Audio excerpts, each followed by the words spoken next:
এইসব বড় লোক এলাকা বলেন বা অন্য এলাকায় বলে দেখবেন গেটের সামনে একটা সাইনবোর্ড লাগিয়ে দেয়, অতিথিদের গাড়ি ভিতরে প্রবেশ নিষেধ, রাস্তা রাখবে।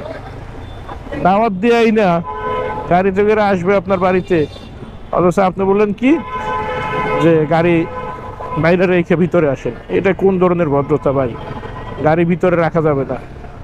অথচ আপনি আজও দেশ গ্রামে যান, যদি রুমের সংকট পড়ে, আপনাকে যে ইনভাইট করছে, যার বাড়িতে আপনি গেছেন, সে বাড়ি ছেড়ে অন্যের বাড়িতে গিয়ে ঘুমায়, আর মেহমানদেরকে বাড়িতে ঘুমাইতে দেয়। প্রয়োজনে তার যদি একটা বাইক থাকে, সেই বাইকটা সরায় অন্য জায়গায় রাখে, মেহমানের বাইকটা তার দায়িত্বে নিয়ে নেয়, আমি রাখবো বাইক, আপনি বাইক নিয়ে আসেন।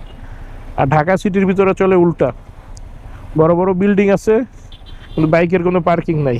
মেহমান আসছে, মেহমানের গাড়ি, অতিথিদের গাড়ি ভিতরে ঢুকতে দেওয়া যাবে না, ডাইরেক্ট সাইনবোর্ড লাগানো।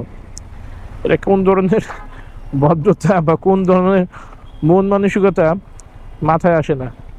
অথচ গ্রামের মানুষই ভালো, মূর্খ মানুষ বলেন বা গ্রামের সহজ সরল মানুষগুলোই ভালো। তারা বললাম যেটা, যে নিজে সব কিছু ছেড়ে দেয় মেহমানদের জন্য, অথচ ঢাকা শহরের মানুষ আগেই কন্ডিশন দিয়ে দেয়, আসলে আগে গাড়ি রাস্তায় রেখে আসবেন, গাড়ির পার্কিংয়ের ব্যবস্থা করে তারপরে বাসায় আসবেন। কি অদ্ভুত এক শহর এই ঢাকা শহর।